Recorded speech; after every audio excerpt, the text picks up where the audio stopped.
Paramashivoham. Om Nityananda Paramashivoham.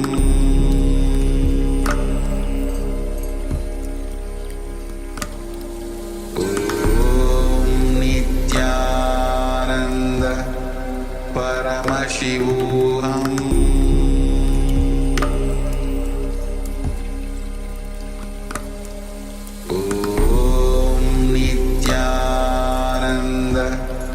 Paramashivoham.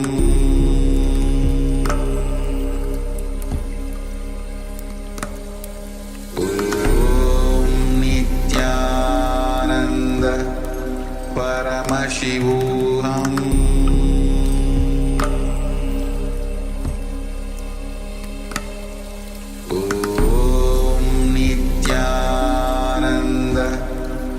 Paramashivoham.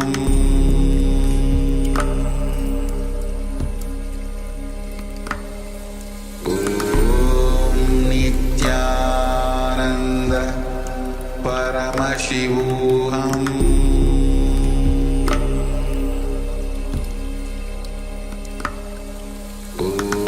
Om Nityananda Paramashivoham. Om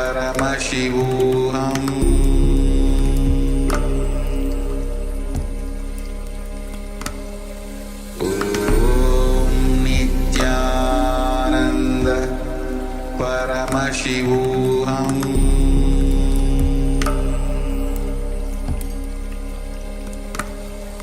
Om Nityananda Paramashivoham.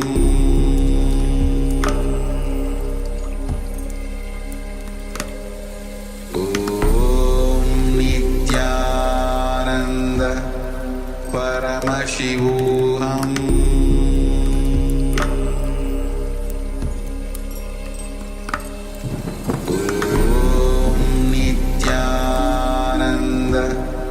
Paramashivoham.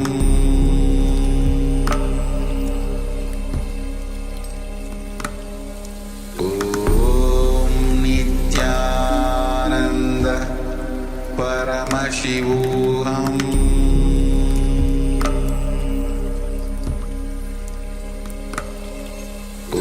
Om Nityananda Paramashivoham.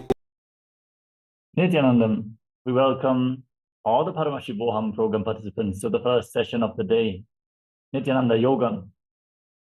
We're going to perform the Pratama Vinyasa Krama and the Dvitiya Vinyasa Krama, the 108 and 308 asana sequences. Settle down on your yoga mats, have your Panchapadram and Udani ready, 1 cup and a spoon and some water for the ritualistic cleansing, and wear the Abharanam, wear the Rudrakshamala, and apply Vibhuti and Kumkum. All male bodies, please remove your upper cloth, apply the Vibhuti on the 16 places over your body. Female bodies applied on 5 places. Just now settle down, the hands in Namaskara Mudra, and open the session with a Sadguru Vandanam. Nityanandam Paramasukaram Kevalam Jnanamurtim Dvandvatitam Gagana Sarusham Tatpamasyadilaksham Ekam Nityam Vimalamacharam Sarvadi Sakshi Bhutam Bhavatitam Trigunarahitam Sadgurum Tam Namami. Next, we are going to invoke Paramashiva's presence by chanting the Shiva Mula mantra. Om Ham Hum Shivaya Namaha 11 times. Please follow along internally. Om Ham Hum Shivaya Namaha. Om Ham Hum Shivaya Namaha. Om Ham Hum Shivaya Namaha. Om Ham Hum Shivaya Namaha. Om Ham Hum Haum Shivaya Namaha. Om Ham Haum Shivaya Namaha. Om Ham Haum Shivaya Namaha. Om Ham Haum Shivaya Namaha. Om Ham Haum Shivaya Namaha. Om Ham Haum Shivaya Namaha. Om Ham Haum Shivaya Namaha. Next, we're going to perform the Tadvachamanam, the ritualistic cleansing. Now take your Panchapatam and Udani and keep your right hand in the Gokarna Mudra in the shape of a cow's ear, as our Acharya is demonstrating. Take one Udani, 1 spoon of water, and pour it into your right palm. Each time the word Swadha is chanted, sip the water from the bottom of your right palm for a total of 3 times. Om Atmadatvam Shodayami Swadha. Om Vidyadatvam Shodayami Swadha. Om Shivadatvam Shodayami Swadha. Now wash your right hand with the water from the Panchapatram and wipe your lips twice with the bottom of your right thumb. Om Ham Hridayaya Namaha. Then wash your hand. With index, middle, and ring fingers joined together, touch above the upper lip and below the lower lip. Then wash your hand again. With your index finger and thumb joined together, touch your right nostril and your left nostril. With your ring finger and thumb, touch your right eye, your left eye, your right ear, and your left ear. Then wash your hand again.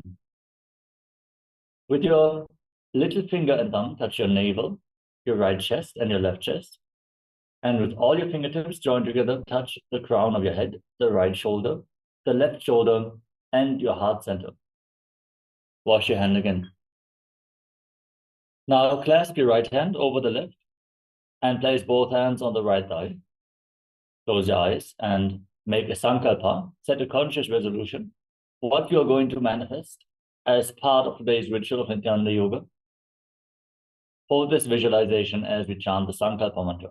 Let us manifest a yogic body and a Vedic mind through Nityananda Yoga.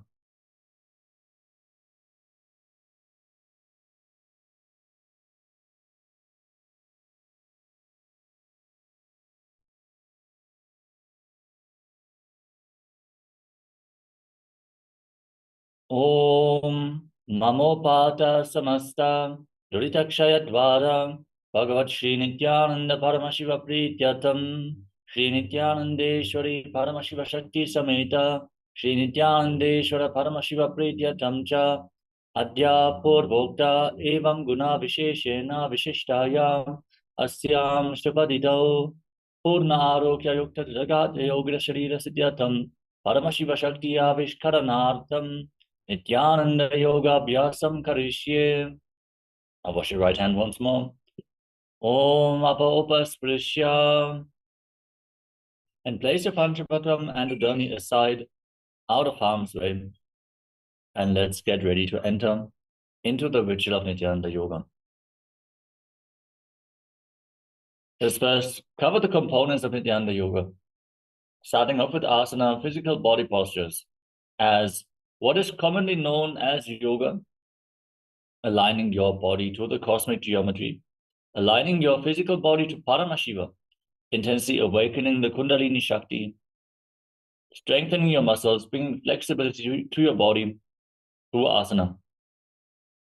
Pranayama, the breathing techniques, aligning your breathing to Paramashiva by controlling the inhalation, retention, and exhalation of your breath.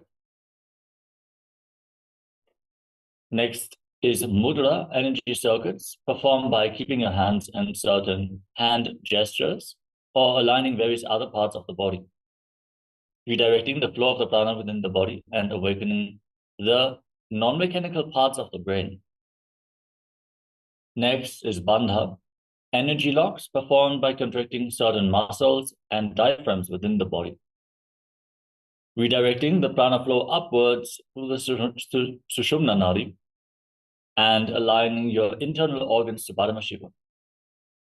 The bandhas we are going to perform are the Mula Bandha, the root lock, contracting your perineal floor and pulling it inwards.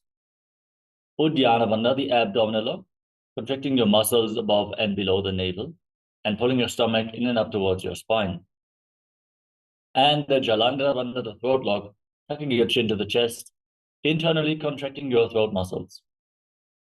All the three bandhas performed together or in succession from Mahamudra Bandha, which is a powerful technique for Kundalini awakening. Next is Karna, the sacred dance postures. Throughout the asana sequence, you're going to transition between certain asanas by entering into the Karanas, gracefully moving your various body parts in synchronicity, aligned to the cosmic body movements. Bringing intense awareness into every single part of your body and intensifying your breathing flow, increasing the amount of prana being absorbed with every single breath. Next is the visualization. Throughout the asana sequence, we are going to project certain images on screen. Visualize that you are that mountain, that tree, that deity. Hold this visualization intensely throughout the asana practice and manifest Mano Shakti, the power of thought, aligning your thinking to Paramashiva, which is the ability to formulate a will and hold the visualization until it manifests into reality. Next up is japa, the internal repetition of mantras. Throughout the asana sequence, we are also projecting certain japas on the screen, and we'll also announce whenever the japa changes. Visualize that the japa is rotating around the throat in a circular manner, cleansing your Vishuddhi chakra and awakening Vak Shakti, the power of speech, aligning your speech to Paramashiva, awakening the ability to simply declare your reality and see it manifest in front of you. Next is listening to the pramanas. We have the pramanas for all the asanas, which are the references, the scriptural references, the proof of concept for every of the asanas and the instructions and benefits. We have those in the voice of the Supreme Pontiff of Hinduism himself. So listen in deeply to the pramanas in the Sanskrit language, which has a phonetic significance, which awakens certain energies within your body simply by listening to it, even if you do not understand the Sanskrit language. Next is mandala, the visual representation of certain gods and goddesses. As you can see in the background of our acharyas, we are projecting the Sri Yantra, which is the reflection of Mahadeva's very inner space. As you gaze at this yantra intensely but gently, like you would gaze at a rose, it mirrors into your inner space and awakens the macrocosmic energies within your microcosmos. So whenever you have the opportunity, gaze at the yantra in the background of our acharyas. We also recommend you to get one of the energized copper Shri Yantras from the Supreme Pontiff of Hinduism and keep it on the front of your yoga mat, so you can gaze at it at your own convenience. The next component is Abhranam, the sacred Rudraksha jewelry. Wear the Rudraksha beads on your body, since they function like a spiritual battery, holding on to spiritual energy for a long period of time, giving it up to your system, holding you in the high energy space. So wear Rudraksha beads during Nityananda Yoga and throughout your day. The next component is Aushadam, the sacred alchemy science from the Siddha tradition. Applying these energy medicines on your body or ingesting them infuses intense prana into your system, capable of curing even chronic diseases. So apply Vibhuti, apply Kumkum, and if you have any other Aushadas prepared by the Supreme Pontiff of Hinduism, you can also wear them during the yoga practice. The final component is weightlifting. Yes, weightlifting is a part of Nityananda Yoga. Build your body, build your nervous system intensely. As per the Supreme Pontiff of Hinduism, bodybuilding is a spiritual practice, which applies for both male and female bodies. So keep some weights at the side of your yoga mat and implement them into a yoga practice. With this, we covered the components of Nityananda Yoga, which is a powerful ritual to realize Paramashivatva, Paramashivoham, the truth that you are Paramashiva, preparing your body, bringing intensity to your will to manifest Him. With this, let us now enter into the first asana of the sequence, Sukhasana. Sit in a comfortable cross-legged position. Keep your head, neck, and spine in a straight line. Place your hands on top of the knees in Bindu Mudra with index fingers and thumbs together. Visualize Lord Shiva in your inner space. Breathe in Samana Kumbhaka. Inhale fully into your navel region and hold your breath. Visualize a flame being kindled in your navel, rising upwards.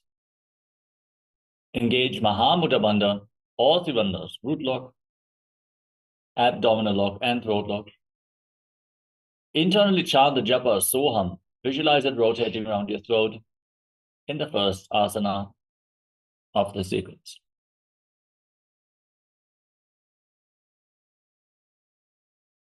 Sukhasana.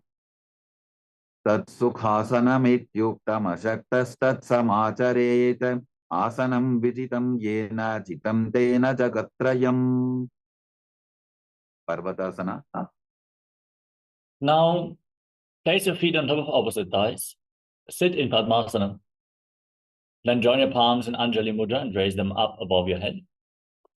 Engage Mahamudra Bandha, all three bandhas, as you visualize yourself as Mount Kailasa in Parvatasana. Athavakshe Mahadeva Parvatasana Mangalam Yatkritva Sthira Rupi Syat Shatchakradi Vilopanam. Alibhasana. Now extend your feet out in front. Join the soles of the feet together and interlock your hands behind your back in Parusha Mudra. Lean forward and down and place your forehead on the ground behind the heels. Gaze towards the tip of the nose and engage Mahamudra Bandha as you visualize Swamiji in your inner space.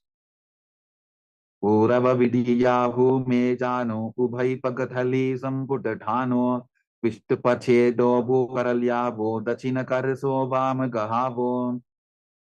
Nadi Bhavasana. Now, extend your arms out in front, cup your palms and place them on the ground in front of your feet as you bring your forehead on the ground behind the heels. Engage all three bandhas and gaze to your nose while visualizing yourself as a snake. Purava Vidhi Pari Agane Nito Hobi Kahuni Panasyo Lagagi Hath Agane Dharti Lagabe Pasari Dobo Hath Ki Anjuli Kare. Kokilasana. Now keep your hands in Pranam Mudra with index and middle fingers extended, holding on to little and ring fingers with your thumbs. Catch your big toes and extend your legs forward and up. Then cross your legs into Padmasana and lean forward and down onto your elbows.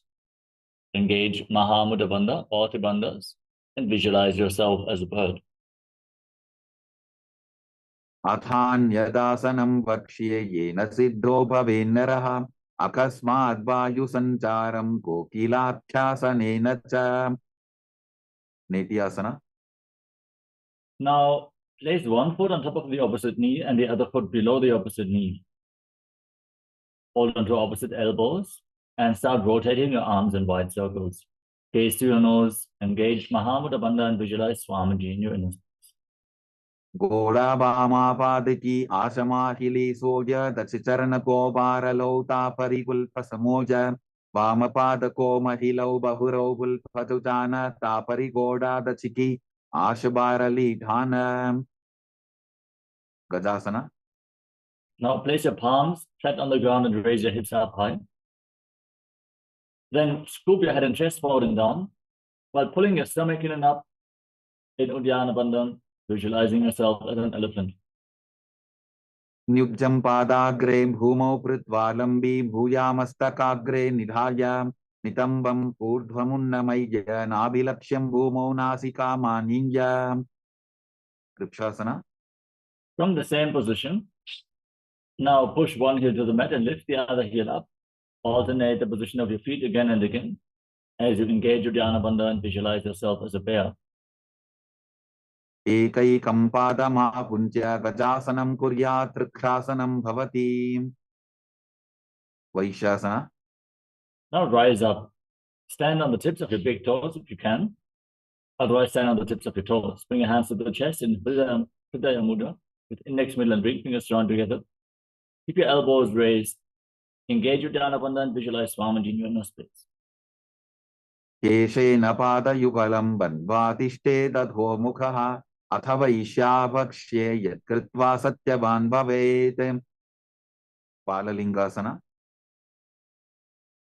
Now, we're going to move into the first karana of the sequence, which is Purva Janu Karana. Stand in Arimandi. Heels together, toes pointing outwards and knees bent. Then bring your hands to the chest and raise one knee up along the center of your body in a circular motion.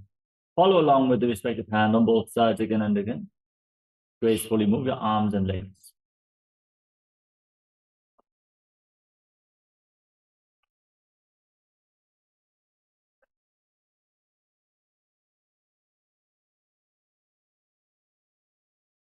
Moving on to Balalingasana. Now interlock your fingers from the outside in Sarva Shankari Mudra. Raise one knee towards your chest and pull it close with both hands. Engage Mahamudra Bandha, all three bandhas, and visualize yourself holding a baby. Ekam danukurasi alingya sthatavyam balalinganam bhavati. Padabhidanasana. Now pull the foot behind towards your buttock. Both hands interlocked in Parashu Mudra. Engage Mahamudra Bandha and visualize Swamiji in Parabhidanasana. Sthitvaikasmin padatale karabhyam veshta yetanam prishte samstapya yatvena padapidanamasana. Natarajasana.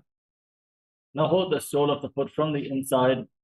Kick your leg back and up as you extend the other arm forward with the hand in Bindu Mudra and visualize yourself as Lord Nataraja. Uttanapadam krauncham cha marichim virabhadrakam natarajam trikonam cha suttandushta prasarane. Palalingasana. Now pull the other knee towards your chest. Engage all three bandhas and visualize holding a baby in Balalingasana. Ekam janukurasi alingya sthatavyam balalingaram bhavati. Padabhidanasana. Now pull the foot behind towards your buttocks with your hands interlocked in Padashu Mudra. Engage Mahamudra Bandha and visualize Swamiji in Parabhidanasana. Sthitvaikasmin padatale karabhyam veshta yetanam prishte samstapya yatvena padapidanamasana. Natarajasana.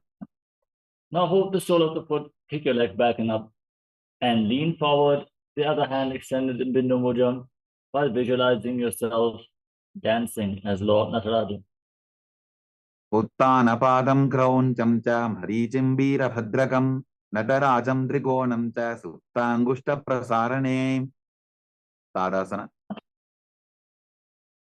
Now we're going to enter into Ardharicha Karana from Arimandi. Heels together, toes pointing outwards and knees bent. Hands at the chest. Step the right foot behind the left and then swing the right arm back and forth like a pendulum. Gracefully move your fingers one by one. Then place your hand over the nose and cross your ankles. Step the left foot behind and repeat the movement.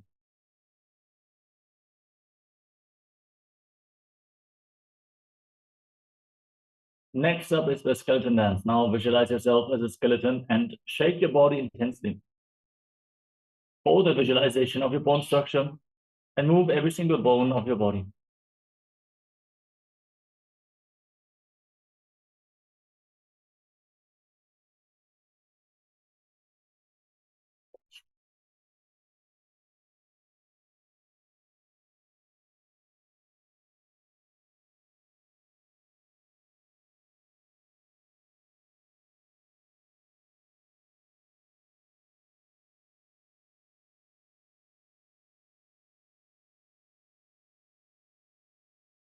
Moving on to Kartichinakarna. From Arimandi. Cross your arms over top of your head with the palms facing back. Then turn your body to one side and open up your arms. Return to the center and cross your arms and open them up to the other side again and again.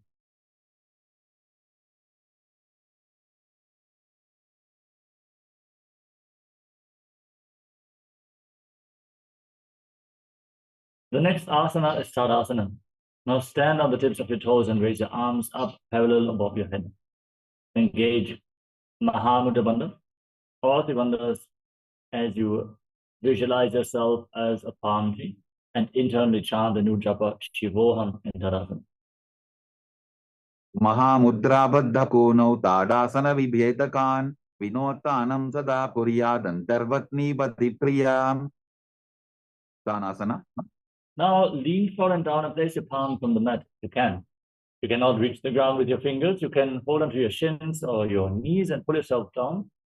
Engage Mahamudra Bandha as you bring your head to the knees and visualize Swamiji in this place. महामुद्राबद्ध कोनौ tadasana विभेदकान् विनोत्तानं सदा कुर्यादन्तर्वत्नीपति प्रियाम्. Tarakshvasana. Now walk your hands forward and step your feet back into a tall plank position. Lock your throat in Jalandhara Bandha and rotate your head from side to side as you visualize Swamiji in your inner space. गजासनवस्थित्वा मस्तकं वारं वारं दक्षिणकुक्षिं सव्यकुक्षिं नजेत् तरक्ष्वासनं भवति. Bhujangasana. Now lay down on your stomach and keep your hands at the side of the shoulders. Lift your head and chest by the strength of your lower back and keep the top of your feet flat on the mat. As you open your mouth and inhale through the hollow of your throat in Bhujangani Mudra, visualizing yourself as a cobra in Bhujangasana. अंगुष्ठनाभिपर्यन्तम् अधो भूमौ विनिन्यसेत् कराभ्यां तदरान् धृत्वा ऊर्ध्वशीर्षफणीवशी देहाद् निर्वर्धते नित्यं सर्वरोगविनाशनं जागर्ति भुदगी देवी भुजंगासन साधनात्. Shashasana. Now push yourself back up into the plank position and alternate pulling your knees in towards your chest back and forth. As you breathe calmly through your nose in Sahadra Kumbhaka and visualize Swamiji in your inner space. गजासन संस्थितौ जानुद्वयमापुञ्ज वारं वारं कर्तव्यं शशासनं भवति. तथासना. Now step one foot forward in between the two hands and simultaneously jump the front foot back and bring the other foot in between the hands again and again while visualizing yourself as a chariot in a Rathasana. गजासन संस्थितो एवैकं पादं पूर्वमार्गेण भ्रामयित्वा कर्तव्यं तथासनं भवति. Virabhadrasana. Now rise up with one foot at the front and the other foot far back toes facing sideways. Now bend the front knee at a 90-degree angle and raise your arms up parallel above your head. Engage Uddiyana Bandha, pull your stomach in and up, and gaze towards your third eye as you visualize yourself as Lord Veerabhadra.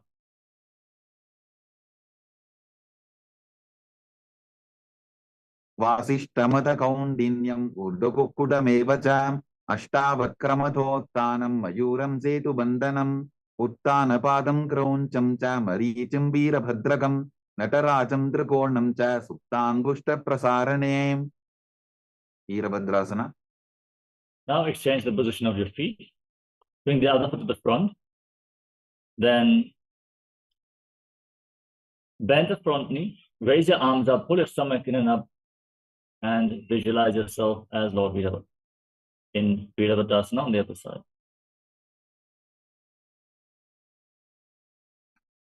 वासिष्ठमथ कौण्डिन्यम् ऊर्ध्वकुक्कुटमेव च अष्टावक्रमथोत्थानं मयूरं सेतुबन्धनम् उत्थानपादं क्रौञ्चं च मरीचिं वीरभद्रकं नटराजं त्रिकोणं च सुप्ताङ्गुष्ठप्रसारणे. Vrikshasana. Now bring one foot towards the inner opposite thigh. Join your hands in Anjali Mudra and bring them up above your head. Engage your dhyana bandha, pull your stomach in up, and visualize yourself as a tree in Vrikshasana. वामोरुमूलदेशे च याम्यं पादं दिधायतो तिष्ठेतु वृक्षवद्भूमौ वृक्षासनमिदं विदुः. Gurvasana. Now bring the raised foot on top of the opposite hip and join your hands in Namaskara Mudra in front of your heart center as you visualize yourself as Lord Garuda in Garudasana.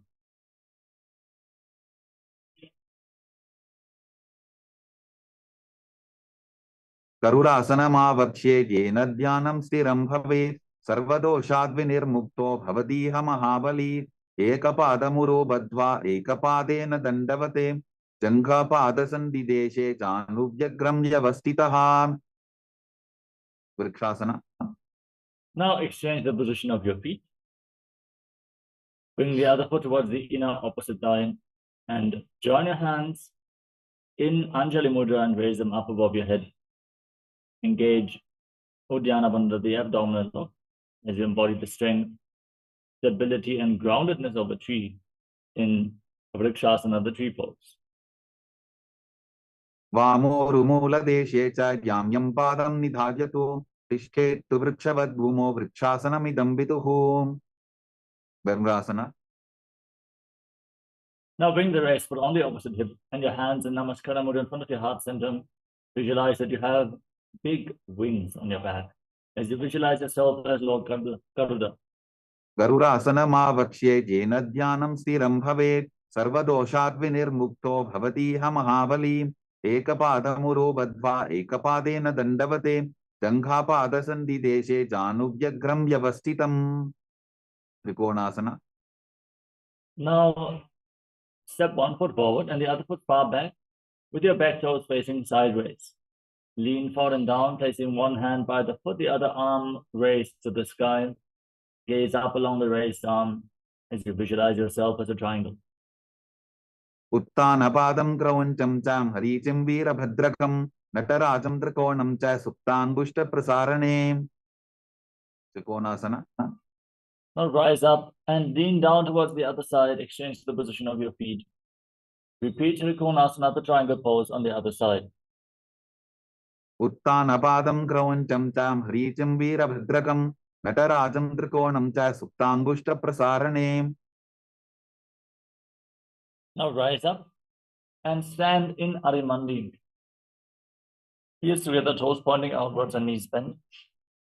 Raise one heel off the mat and bring your hands in front of your chest with the palms facing each other.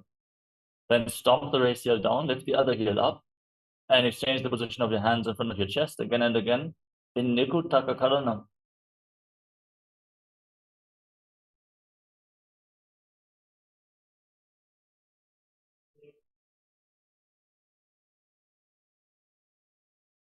Ushtasana.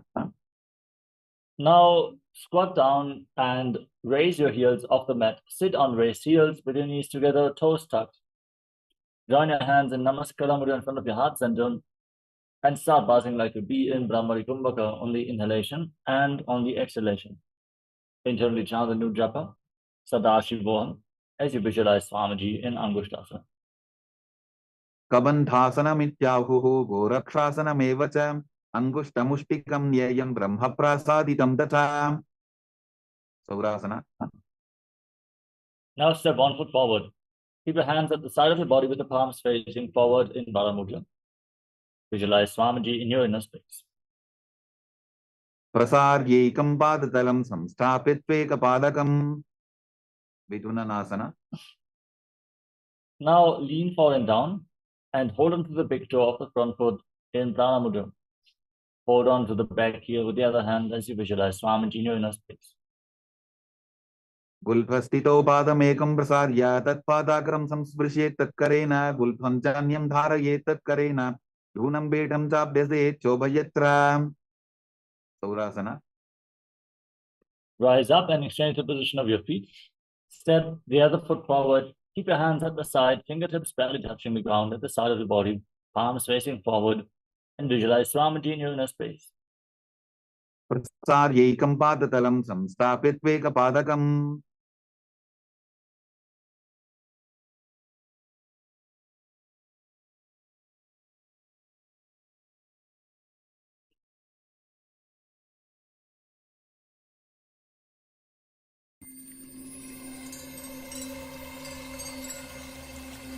I welcome you all with my love and respect. Let you all open all your three eyes. Om Nityananda Paramashivam.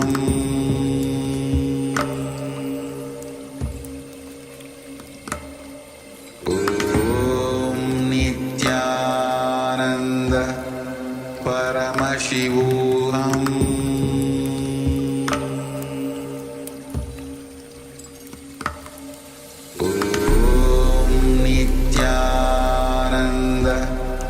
Paramashivam.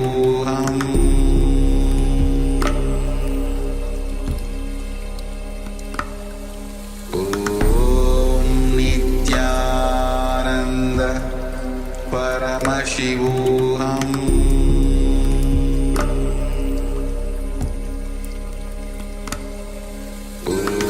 Om Nityananda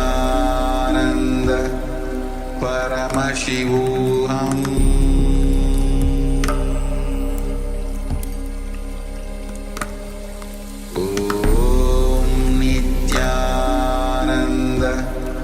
Paramashivam.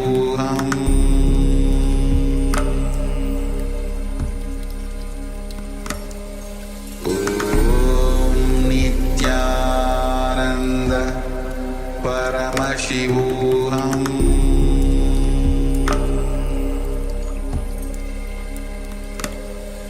Om Nityananda Paramashivam.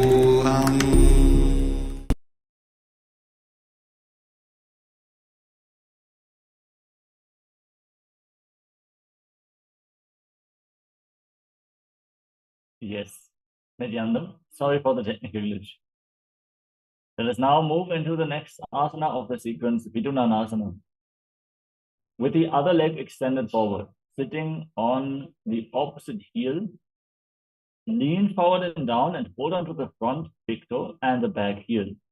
Visualize Swamiji in your inner space and buzz like the bee, internally chant the japa Sadashivoham. Vidunanasana. गुल्फस्थितो पादमेकं प्रसाद्य तत्पादाग्रं संस्पृशेत् तत्करेण गुल्फञ्जान्यं धारयेत् तत्करेण धूनं पीठं ताभ्यसेत् चोभयत्र ब्रह्मचूरं कुशासना. Now rise up and step both feet in towards your body. Sit on raised heels. Keep your toes tucked. And place your hands on top of the knees with the palms facing up. As you separate your knees, lock your throat, gaze through the gap between the palms, and visualize Swamiji in your inner space. तोबू फणापानी होय वैसे AD तो बुदानी वैसे कोरपकतल्या की माहिली Ayush माहेरा शेमिली. कपिलासना. Now drop your knees to the ground, place your hands on the respective thighs, gaze towards the tip of your nose and pull your stomach in up into Dhyana Bandhan as you visualize yourself as Sage Kapila Muni in Kapilasana. उभय बकथली समठहरावे तिनको माहिली core मिलावे फनापानी उकर होय वैसे AD तो बूजोनी निवैसे. भद्रकोरकासना. Now maintain the same body posture, but shift your gaze up towards your third eye and visualize Swamiji in your inner space. तो वो बकतली संपुट करे कोरवारली भूपरि धरे कोरवारली राफे ऐसे तापरी मूलद्वार डिगी बैसे. सूर्यासना. Now raise your knees off the ground, bring the soles of the feet together and separate your knees wide apart. Bring your thumbs and little fingers together and open up your palms, resembling a lotus flower in Padma Mudra. Raise your arms up above your head and gaze through the gap between the palms. Engage Uddiyana Bandha and visualize Lord Surya in your inner space. एडी तो वो बुता दरियाने फना पानी बैठक को निठाने गोड़ा जंगा अरहर करी रहे आडे वाम इसी विधि कहे. मंडुकासना. Now place your knees to the ground and the top of the feet flat on the mat. Sit in between your heels with the toes touching behind your back. Keep your hands flat on your knees and press your tongue up flat against the palate of your mouth. Gaze towards your third eye. Visualize yourself as a frog and calmly breathe through your nose in Sahadra Kumbhaka. पाद तलौ पृष्ठ देशे अंगुष्टे द्वे च संस्पृशेत् Jano yugmam puraskritya sadhyen mandukasanam. Uttana mandukasana. Now bring your hands up and behind your back, holding on to opposite shoulders. Engage Uddiyana Bandha. Pull your stomach in and up. Gaze to your third eye and push your tongue against the pad of your mouth as you visualize yourself as a frog. Mandukasana madhyastam korparabhyam dhritam shiraha. Etadhyekavaduttanam etaduttana mandukam. Simhasana. Now cross your ankles and sit on the raised heel. Place your hands split on your knees and gaze towards the tip of your nose. Visualize yourself as a lion as you stick your tongue out, exhaling forcefully through your mouth again and again. Roar like a lion in Simhasana, the lion pose. Dakshinam savyapulphena dakshinena tathetaram hastaushchajan kosam sthapya swangulisha prasarya cha. Bhadrasana. Now join the soles of the feet together behind your back with the toes pointing backwards. Cross your arms behind your back and hold on to opposite big toes in Prana Mudra as you lock your throat. In Jalandhara Bandha, gaze towards the tip of the nose and visualize Swamiji in your inner space, returning to buzzing like a bee in Brahmari Kumbhaka in Bhadrasana. Gulphau tavrshanasyadho vyutramena samahitaha padangushtau karabhyam cha dhritva cha prishtadeshataha. Kakabusandhyasana. Now place your feet flat on the ground and bring your arms through your legs. And then behind your back, try to interlock your fingers behind in Pavasya Mudra as you gaze towards the tip of your nose and visualize yourself as a crow. Pratame besako kridhane dogu hatapakam vichane tinko modinalya parilyave pishtapache kakasi karave. Kani Povasana. Now place your palms on the ground in front of you. Bring your knees onto your arms towards your armpits. Lean forward, raise your hips and lift your feet off the ground. Balance on your arms as you visualize Swamiji in your inner space.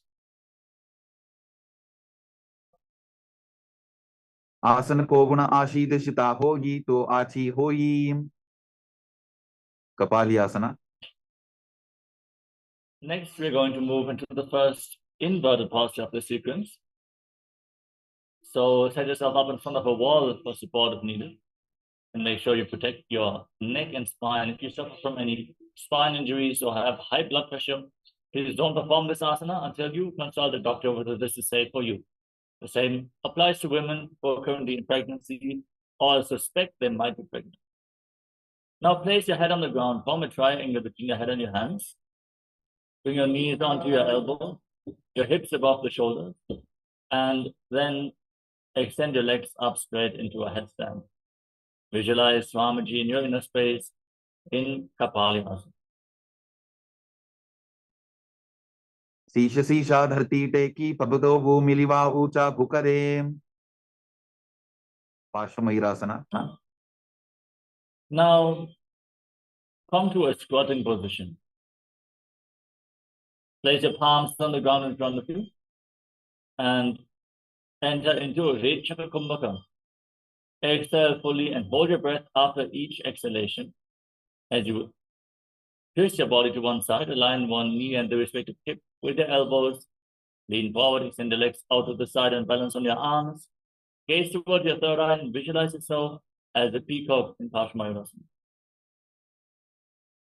Mayuram dandavat kuryan mayuram dandanamakam kuryan mayuram parshvabhyam mayura parshvanamakam. Pashvamayurasana. Now twist your body in the opposite direction. Again, lean onto your arms with your body rotated in the opposite direction. Gaze towards your third eye and visualize yourself as a peacock. Mayuram dandavat kuryan mayuram dandanamakam kuryan mayuram parshvabhyam mayura parshvanamakam. Bahiraganathasana. Now walk your hands forward and step your feet back into a tall plank position. Step one foot outside the shoulder in between the two hands. Simultaneously lift your head and push your hips forward as you gaze towards your third eye and visualize yourself as Lord Kala Bhairava in Bharaganathasana. आसन को गुण पीति जाई बहिरागनाथासना. Now step the front foot back and bring the other foot forward, outside the shoulder, in between the two hands. Lift your head and push your hips forward while visualizing yourself as Lord Kalabhairava in Bhairaganathasana on the other side. आसन को गुण पीति जाई उन्मुख पीठासना. Now step both feet back and bring your elbows down to the ground. Rest on your forearms. Raise your hips up. Lift your head and gaze towards your third eye as you visualize yourself. Visualize Swamiji in your inner space in Unmukha Pitasana.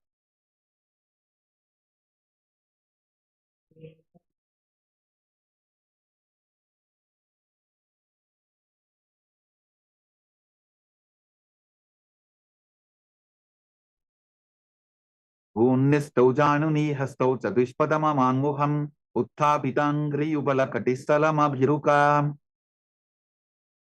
Vasishthasana. Now rise back up onto your hands and then rotate your body. Lift one arm up to the sky and gaze up along the raised arm. Keep your shoulders aligned, your body straight as a plank as you visualize yourself as Sage Vasishta. ऊर्ध्वकुक्कुटवासिष्ठमरीच्य हलमत्स्यकं परिवृत्तिं चोदरस्य विविधं धनुरासनम्. Vasishthasana. Now place the raised hand to the mat and lift the other arm up towards the sky. Again, engage your core intensely to hold your body straight, neither bulge nor dip. Your shoulders aligned and gaze upwards while visualizing yourself as Sage Vasishta. ऊर्ध्वकुक्कुटवासिष्ठमरीच्य हलमत्स्यकं परिवृत्तिं चोदरस्य विविधं धनुरासनम्. Anjaniyasana. Now come to a seated position with your legs extended forward. Bring your hands underneath the buttocks so the palm is facing up. Look your throat in Jalandhara Bandha and gaze towards the tip of the nose. As you visualize yourself as Lord Hanuman, internally chant the new japa, Mahasada Shivoham. डोबो करकी ube हथेली कोरवारली मैले बेली सो आगाने भूपरिदाशे महाने अंगुली मिलिराशे. Paschimottanasana. Now lean forward and down and catch your big toes in Prana Mudra. Engage Mahamudra Bandha and try to bring your head to the knees as you visualize Swamiji. जानु परिललाटन्तु पश्चिमं तानमुच्यते येन केन प्रकारेण सुखं धार्यं च जायते. Ugrasana. Now rise up, interlock your hands around your neck, and then lean forward and down and try to bring your head in between your knees with your elbows outside the legs. Engage all the bandhas and visualize Goddess Kali in Ugrasana.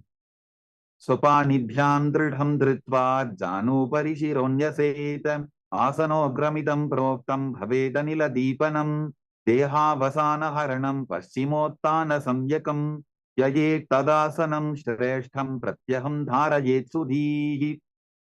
Varichiyasana. Now rise up and step one foot in towards your body with the heel against the perineum. Wrap your arm around the raised leg and interlock both hands behind your back. As you lean forward and down all the way, visualize yourself as Sage Marichi. उत्तानपादं क्रौञ्चं च हरीचं वीरभद्रकं नटराजं त्रिकोणं च सुप्ताङ्गुष्ठप्रसारणे. Mahamudrasana. Now rise up and drop the raised knee to the side. Keep the heel against the perineum and lean forward and down. Hold on to the front foot with both hands. Engage Mahamudra Bandha, gaze to your nose and visualize Swamiji in your inner space. महामुद्रां प्रवक्ष्यामि तन्त्रेऽस्मिन् मम वल्लभे यां प्राप्य सिद्धा सिद्धिं च कपिलाद्याः पुरागताः. Varichiyasana. Now exchange the position of your feet. Bring the other foot in towards the body with the knee raised and wrap your arms, the respective arm around the raised knee, and lock your hands behind your back. Bring your head towards your knee as you visualize yourself as Sage Marichi. उत्तानपादं क्रौञ्चं च हरीचं वीरभद्रकं नटराजं त्रिकोणं च सुप्ताङ्गुष्ठप्रसारणे. Mahamudrasana. Now rise up and drop the raised knee to the side. Lean forward and down and hold onto the front foot with both hands. Engage Mahamudra Bandha as you gaze to the nose and visualize Swamiji in your inner space.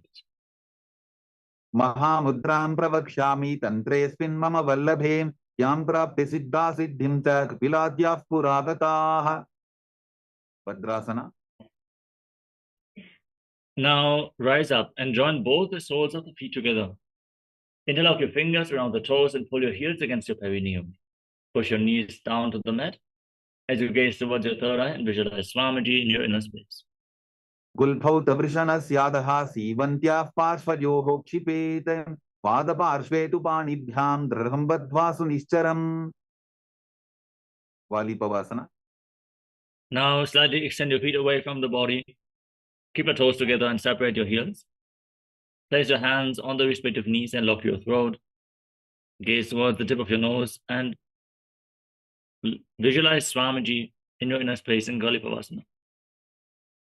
Puravachar putichoka kakhyo soyi vahi vidichoki je soyi yame edi bhinna jarashe angula ath antaro rashe. Donyasana. Now bring your feet back in towards your body and hold on to the soles of the feet with all 10 fingers. Gaze towards the nose and visualize Yoni Mandala in your inner space, the visual representation of Devi Paramashiva Shakti as you lean down all the way. Try to bring your forehead to the mat in Dronyasana. Dogo Bagadali Samputakare, Edi Medke Dingdare, Ardahatako, Antararashe, Lilata Pakatalya, Uparadashe. Midaki Pavasana. Now rise up and extend your feet away from the body. Keep your heels together and separate your toes wide apart as you extend your arms out to the side and lean forward and down, placing your forehead on the ground behind your heels. Gaze to the nose and visualize Swamiji in your inner space. Purava Viti Paripagatali Sampurta Shola Edi Milidashe. Siddha Samadhyasana. Now bring your feet in towards your body with the toes together, heels apart. Scoop your hands below the shins, palms facing up. Bring your face to the ground and your toes against your throat as you gaze to the nose and visualize Lord Surya. Dogo Bagadari Samputakare, Sole Medha Aga Medhare, Angula Ath Antaro Rashe, Edi Ko Ese Vididashe. Chinaki Pavasana. Now rise up, bring your feet towards your body. Hold on to the soles of the feet and open them up like a book. Place your elbows to the thighs, gaze to the nose and visualize Swamiji. Dogo Bagadi Edi Dhasti Madiva Medharagave. Sarbrajokasana. Now join the soles of your feet together and bring your knees to the floor by placing your hands on the knees and gently pushing them down. Pull your stomach in and up and gaze towards your third eye as you visualize Swamiji. Dogo Bagadali Samputadhare, Avane Kaizare Pasare, Goda Bhuso Lagatarashe, Hatatobo Goda Paridashe. Bhiravasana. Now rotate your feet, raise your heels up and bring your toes down. Then place your hands on the knees in Bindu Mudra. Pull your stomach in and up in Uddiyana Bandha and gaze towards your third eye while visualizing yourself as Lord Kala Bhairava in Bhairavasana. Gulpho Sampita Chan Yonyam Vikrameno Titam Shanihi, Chanbo Pasvakato Hasto Dandavat Bhairavasanam. Samanasana. Now bring one heel against your perineum and the sole of the other foot against your chest. Gaze towards your third eye as you visualize Swamiji. Samanasana Vakshe Siddhamantrati Sadhanat, Ekapadamaro Datva Gushonyalinga Vatrake. Panasana. Now lift the leg over top of your shoulder and keep your hands at the side of the body. Extend the opposite leg forward and up and gaze towards your third eye as you visualize Swamiji. Kevalam padame kancha skandhe charope yattataha, ekapadena gagane tishte tadanda vatrabhon. Samanasana. Now lift the other foot against your chest while keeping the opposite heel pressed against your perineum. Gaze towards your third eye and visualize Swamiji in your inner space.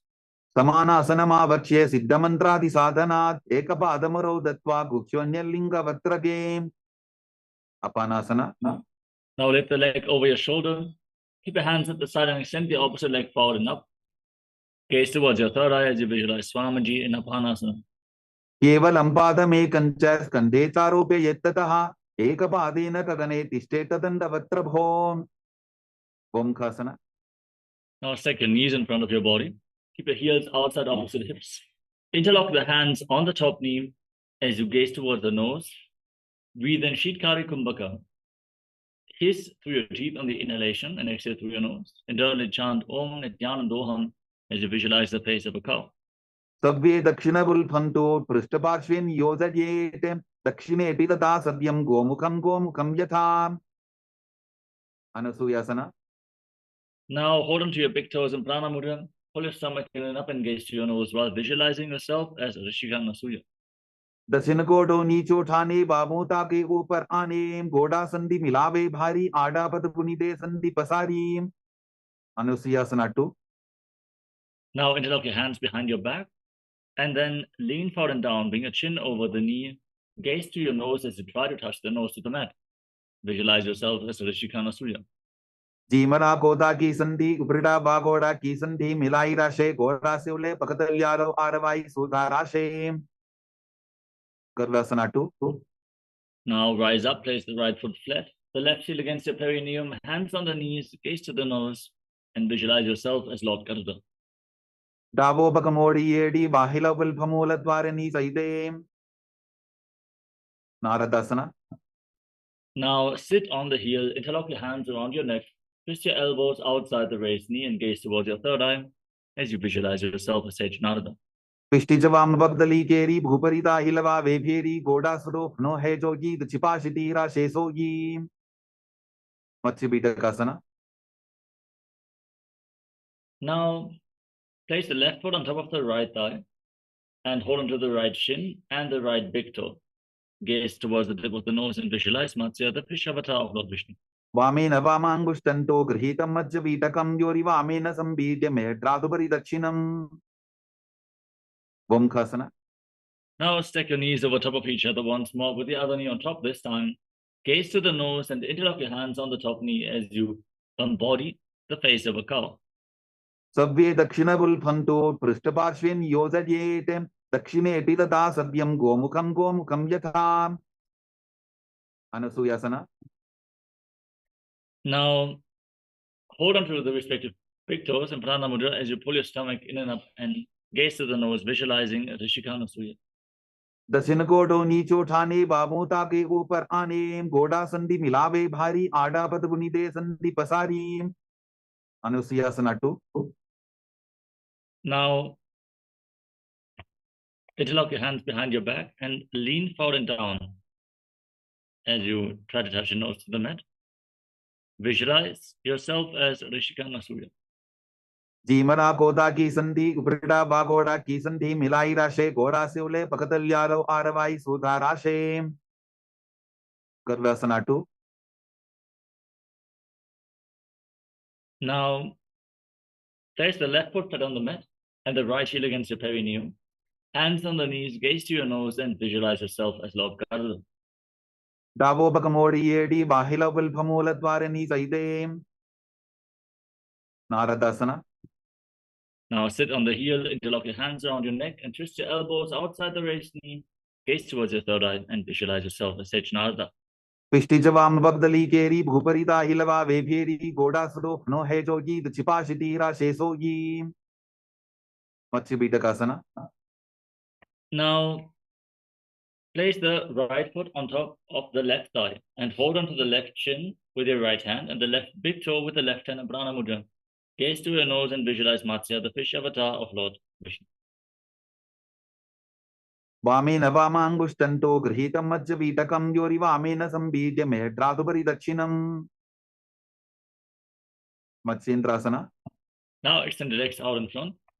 Then place the left foot on top of the right thigh and raise the right knee. Twist your left elbow outside the raised knee and place your left hand by the neck, the right hand on the ground behind you.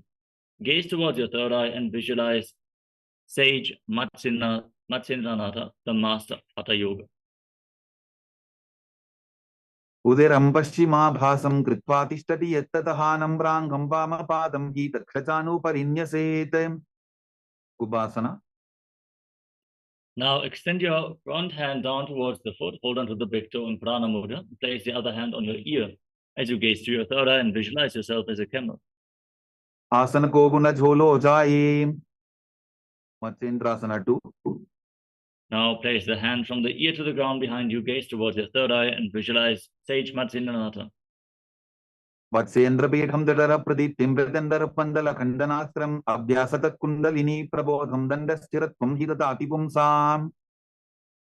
Matsyendrasana. Now change the position of your feet. Place the right foot on the left thigh and raise the left knee. Twist your right elbow outside the raised knee with the hand by the neck, the left hand on the ground behind you. Gaze to your third eye and visualize Sage Matsindanata. उदरं पश्चिमाभासं कृत्वा तिष्ठति यत्ततः नम्राङ्गं वामपादं हि तत्क्षचानुपरिन्यसेत्. Ubasana. Now extend your right hand down to the foot with the elbow outside the knee. Hold on to the big toe in Prana Mudra and gaze to your third eye. As you place the left hand on your ear, gaze towards your third eye and visualize yourself as a camel. Asana ko guna jholo jaye. Matsyendrasana 2. Now place the left hand on the ground behind you and gaze towards your third eye as you visualize Sage Matsindanata.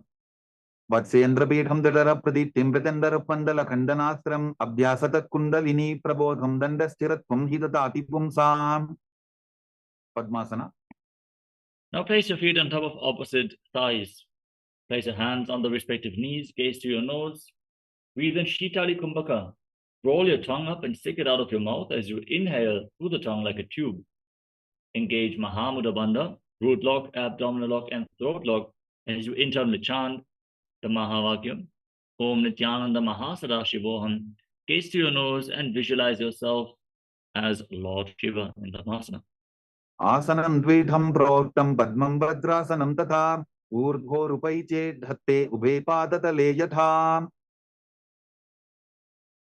Padmasana 2. Now, cross your arms in front of your body and hold on to the respective big toes in Prana Mudra. Gaze to your nose. Keep breathing in Shitali Kumbhaka with your rolled up tongue. And visualize yourself as Devi, Paramashiva Shakti. उत्तानौ चरणौ कृत्वा ऊरु संस्थौ प्रयत्ततः ऊरु मध्ये तथोत्तानौ पानी कृत्वा तु तादृशो. Kukkutasana. Now, with your legs in Padmasana, bring your hands through the legs, place your palms on the ground, and lift your entire body off the mat. Balance on your arms. Breathe calmly through your nose in Sahasrara Kumbhaka and visualize yourself as a rooster. Padmasanam susamsthapya nanvororantare karo niveshya bhuma vasishte yomastha kukkutasana. Baddhakekyasana. Now, from Padmasana, rise up onto your knees. Place your palms on the ground, fingers pointing towards your body. Bend your elbows against your navel. Engage your core to make this asana less painful. As you lean forward and lift your knees off the ground, visualize Swamiji in Baddhakekyasana. धरामवष्टभ्यकरत्वेन तत्कूर्परिस्थापितानाभिपार्श्वः उच्चासनो दण्डवदुत्तितर्खे मायूरमे तत्र वदन्ति पीठम् मयूरं पद्मकं कुर्यात् बद्धकेकीति कथ्यते. Mayurasana. Now, from the same position, extend your legs back straight. Your palms on the ground, fingers pointing towards your knees. Bend your elbows against your navel. Lean forward and lift your legs off the ground. Balance on your arms while visualizing yourself as a beautiful peacock. अथ वक्ष्ये महादेव मयूरासनमुत्तमं भूमौ निपात्य हस्तौ द्वौ कूर्परोपरि देहकम्. Makarasana. Now lay down on your stomach and interlock your hands around your neck. Place your forehead on the ground and rotate your feet so the toes are pointing outwards and your heels are touching the ground. Gaze forward as you visualize yourself as a crocodile. अध्यासशेदे हृदयं निधाय भूमौ च पादौ च प्रसाद्यमानो शिरश्च धृत्वा करदण्डयुग्मे देहाग्निकारं मकरासनं तत्. Salabhasana. Now place your palms on the ground next to your shoulders and lift your legs off the mat, including the knees. Hold your legs off the ground as you visualize yourself as a locust. अध्यासशेदे करयुग्मवक्षो भूमिमवष्टभ्यकरयोस्तलाभ्यां पादौ च शून्ये च वितस्ति चोढ्वं वदन्ति पीठं शलभं मुनीन्द्राः. Pushtrasana. Now bend your knees and hold onto your feet. Pull them outside of your hips to the ground. Try to touch the ground with your heels as you visualize yourself as a camel. Adhyasashete padayukma vyastam vrishteti dayapi dhritam karabhyam apunchayet samyak udara sevadhamushpranta pitam yogino vadante. Dhanurasana. Now, holding onto your feet, kick your legs off the ground and lift your head and chest. Gaze towards your third eye as you visualize yourself as Pinaka, Lord Shiva's bowl. Prasadya pado bhuitandaro paukarota prishte dhritabadayukmam Trutta dhanustulya vivartitangam nigadya yogi dhanurasanam tat. Varvasana. Relax. Now come to a kneeling position. Sit in between your ears with the toes touching behind your back. Place your hands on the knees. Breathe calmly. Catch your breath as you gaze towards your third eye. Internally chant the Mahavakya. Om Nityananda Paramashivoham. As you visualize Swamiji in Bhagasana. उल्टा मोटी पावतो वैसे बहुरोचिपति करे एक ऐसे पावन महिला बुल्पस होवु कुलापा शिथिला वेसोवु. कोई आसना. From this position, place your forearms on the ground, elbows shoulder width apart. Get ready for another inverted posture. Interlock your fingers and place your head on the mat. Support your head with your hands. Raise your hips up. Straighten your legs. Walk your feet forward and then lift your legs off the ground. Keep your knees bent and pull your knees against your chest. Try to touch your chin with your knees as you gaze through the nose. And visualize Swamiji in Gohi Asana. तो वो हाथ की कहुनी जोगी पुनः कलाई जाने दोगी. Shirshasana. Now extend your legs up straight. Balance as you gaze to the nose and breathe calmly and deeply. Try to find your center in Shirshasana as you visualize Swamiji in your inner space. विपरीतं मण्डलं तद् विधैव विदितं हिनः दण्डासनं दिदा प्रोक्तं विपरीतोपवेशने. ओड्यासना. Gently lower your legs down and come to a seated position with your legs extended forward. We're now going to enter a sequence of rapid exhalations through the nose by contracting your abdomen and pushing it inwards. Push the air out of your lungs again and again as you hold onto your calves and extend your legs up vertically in front of your face. Visualize Swamiji in Podyasana. दो वो हाथ पक बाहर आने गोरा तरे काकसी ठाने अंगुष्ठ पिंडली लगता धरे चरण उभे आकाश दिशी करे. परिभाषना. Now lift your arms up behind your head and hold on to opposite shoulders. Keep your legs raised. Gaze to your third eye and visualize yourself as a mace, rapidly exhaling. उत्तानशयनं कृत्वा पादौ मिलित्वा प्रसाद्याय नितम्बं भूमौ स्पृष्ट्वा हस्ताभ्यां कन्दरां बद्ध्वा. नौकासना. Extend your arms out in front, parallel to the ground. Keep your legs raised and gaze to your third eye while visualizing yourself as a boat. उत्तानशयनं कोट्पराभ्यां भूमिं वष्टद्य हस्तो नितम्बं निधाय. रुद्रासना. Now scoop your hands below the feet and pull the soles of your feet against your chest. Gaze towards your nose and visualize yourself as Lord Rudra. पगरली संकोट करी हाथस्य उपक उचाई पकाका अंगूठा दो बोले वो परली कानी तालवे. उन्मुख बीतासना. Now relax, breathe calmly and lay down on your back. Place your feet flat on the mat and keep your knees raised. Place your palms on the ground just behind your heels and push your hips off the mat. Inhale fully and hold your breath by locking your throat intensely in Mocha Kumbhaka. Hold your breath for a long time. Gaze through the nose and visualize Swamiji in Unmukha Pitasana too. ऊर्ध्वे च जानुनी कृत्वा छवित्वोर्ध्वमुखं तथा उत्थाप्य हस्तौ तिष्ठेतु पीठ उन्मुख नामके. शवासना. Relax. Now lay down flat on your back. Keep your hands at the side of your body, palms facing up. Perform Shakti Charan Mudra, forcefully pulling the awakened Kundalini Shakti up along your spine from the Muladhara Chakra, from the root of your spine all the way to the Sahasrara Chakra, the crown of the head. Feel the energy rising upwards as you unclutch from your physical body. Lay completely still without any internal or external movements. Visualize that your body is dead. And Swamiji, Supreme Pontiff of Hinduism, is liberating you. We're going to enter into a small meditation internally chant the Mahavakya. Om Nityananda Paramashivoham. Visualize your body is dead and Swamiji is liberating. Leave your body behind.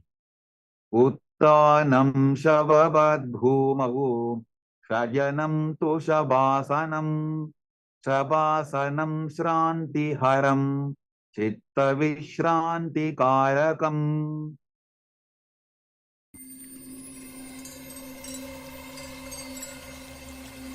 I welcome you all with my love and respects. Let you all open all your three eyes. Om Nityananda Paramashivam.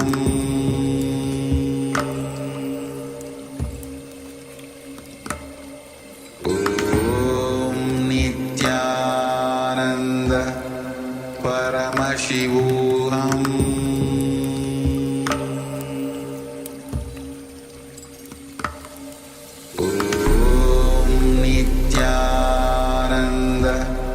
Paramashivam.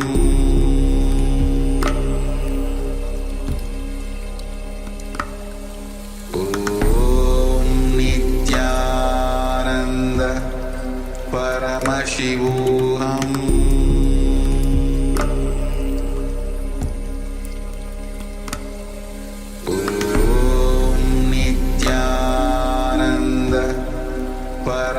Paramashivam.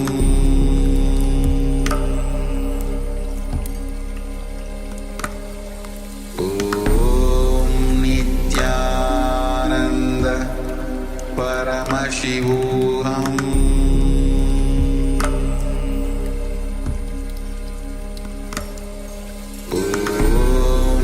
Nityananda Paramashivam.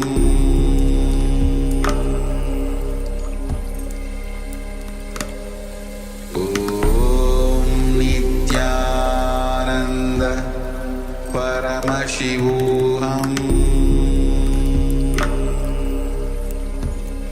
Om Nityananda Paramashivam. Om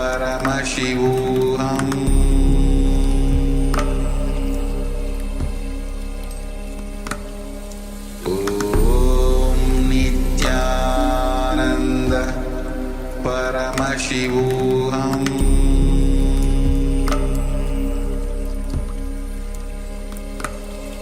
Om Nityananda Paramashivam.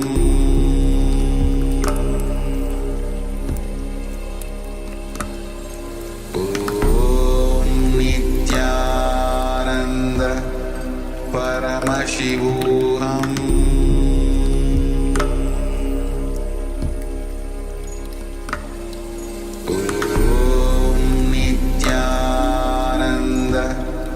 Paramashivam. Paramashivam. Om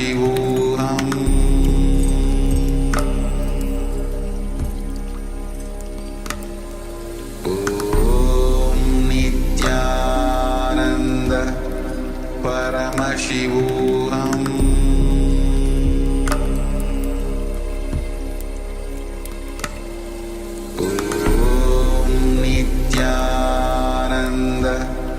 Paramashivam. Om Nityananda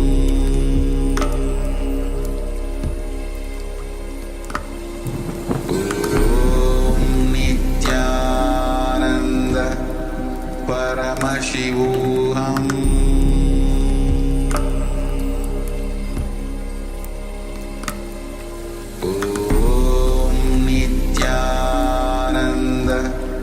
Paramashivam.